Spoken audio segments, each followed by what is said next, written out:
Hey everybody, I'm Geno Reynolds from The Real Opinion. Since Arnold Schwarzenegger has returned to acting, I have at the very least enjoyed everything he has been in.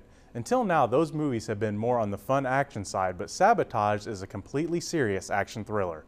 Did I get the same enjoyment out of this film that I got out of Arnie's recent outings? Let's take a look. John Breacher Wharton is the leader of the DEA's elite task force. During a mission, some of the cash they are to confiscate winds up missing. For months after, Breacher and his team are investigated for the missing money but are never convicted. After this, their suspension is lifted and they go back to work. A short time later, one of the team members is killed in a vehicular accident. Later, things become more suspicious when other members of the team are killed. While ultimately I thought this was an okay flick, it is not without its problems. The first thing that really made this movie not stand out the way it could have was that the majority of the characters were either too one-dimensional or they were just too similar.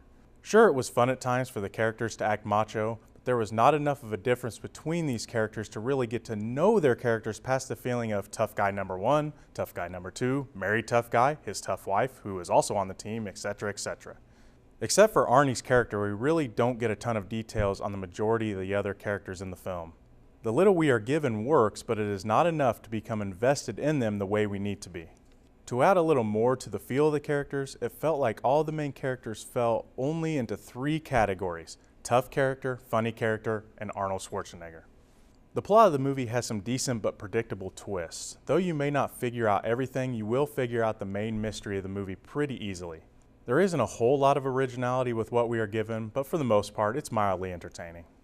One last thing that I kind of enjoyed about the movie, but I'm not really sure why, was the complete shift in tone for the last act of the film. I won't spoil it, but the last 10 to 15 minutes of the movie felt like a completely different story. In a way, I kind of wish that the rest of the film would have felt like the end of it.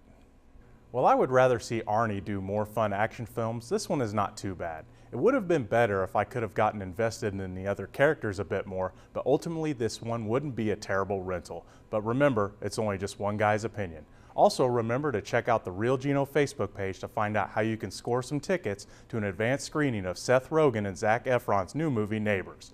Till next time, I'm Geno Reynolds from The Real Opinion.